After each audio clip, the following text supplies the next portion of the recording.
Se você é cristão, é muito provável que você já tenha se deparado com o versículo 28 do capítulo 8 de Romanos, que diz exatamente isso. Sabemos que todas as coisas cooperam para o bem daqueles que amam a Deus, daqueles que são chamados segundo o seu propósito. E é possível que em meio a alguma adversidade ou algo semelhante na sua vida, você já tenha se questionado sobre esse versículo. E eu decidi fazer esse vídeo porque eu não sei como você chegou aqui. Se foi por simples curiosidade, se foi porque você é inscrito no canal, se foi porque você estava procurando algo sobre este versículo, ou se foi simplesmente por qualquer outra razão que eu não citei aqui. O fato é que é possível que você já tenha se perguntado durante uma situação adversa como esse versículo poderia fazer sentido na sua vida, quando afinal você passa por tantas provações e tantas dificuldades. Eu arrisco dizer que esse é um dos meus versículos preferidos da Bíblia há muitos anos. E foi também há anos atrás que o Espírito Santo tocou no meu coração para poder compreendê-lo, esse versículo, de uma maneira melhor do que a que eu compreendia. Todas as coisas cooperam para o meu bem, porque quando o apóstolo Paulo escreveu esse versículo, ele não estava se referindo ao que nós, seres humanos, entendemos como bem terreno. Ele não quis dizer que todas as coisas cooperariam para o nosso bem porque nós amamos a Deus no sentido mais leve da palavra. A gente precisa levar em consideração que o bem a que Deus se refere não é em nenhum momento o bem terreno. Não significa a ausência de lutas, de provações, de tribulações e de percalços na sua e na minha vida. O bem de Deus é o bem final, é o bem que prevalece, é o bem de habitarmos com Ele em sua glória.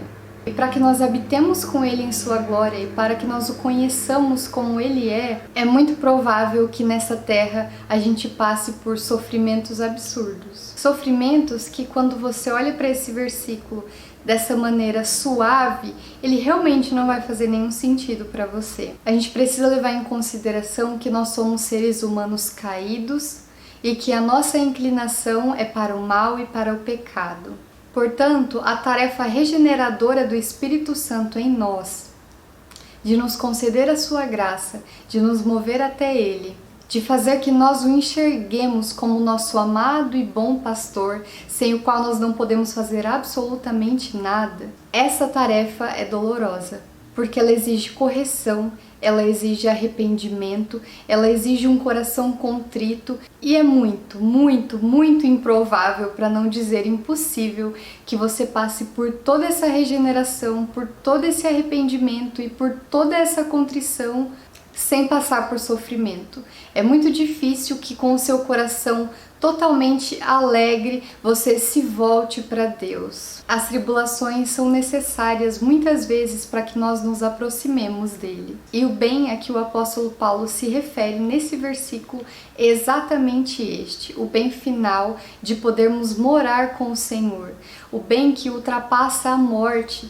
Portanto, quando situações como a própria morte se apresentam diante de nós na nossa vida, a gente não pode se esquecer de que esse versículo é absolutamente verdadeiro, assim como é verdadeiro aquele que diz que nada pode nos separar do amor de Deus, inclusive a morte. A morte, as tempestades e todos os percalços da nossa vida não são nem de longe uma maneira pela qual o Senhor se afasta de nós.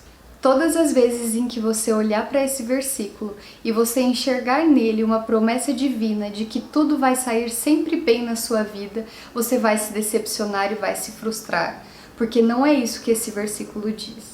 O resumo desse versículo é dizer que Deus já tem todas as rédeas da nossa vida e todos os planos da nossa caminhada desde antes da fundação do mundo, de modo que nada o pega de surpresa.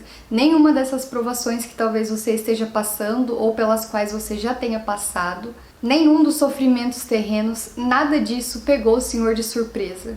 Esse versículo é uma promessa de Deus de que o desfecho da nossa história já está garantido desde a eternidade e que nenhum ponto alto, nenhum clímax, nem qualquer outro momento de toda a trama pode surpreendê-lo, porque foi Ele mesmo quem planejou todos esses momentos. Por isso, quando você olhar para esse versículo, enxergue nele a promessa de Deus de que o bem que realmente importa, a vida eterna com o Senhor, esse bem está garantido por Ele porque nós o amamos e porque Ele nos amou primeiro.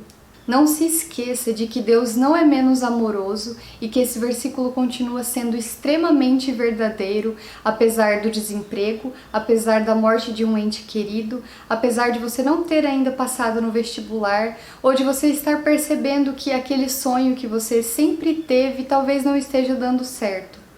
Com a lembrança crucial de que os nossos sonhos nem sempre são os planos de Deus e que os dele são infinitamente maiores do que os nossos.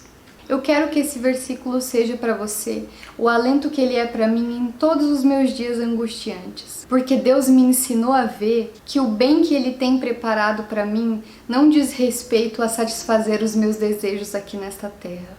O bem que Ele tem para mim ultrapassa qualquer sonho que eu pudesse ter por aqui.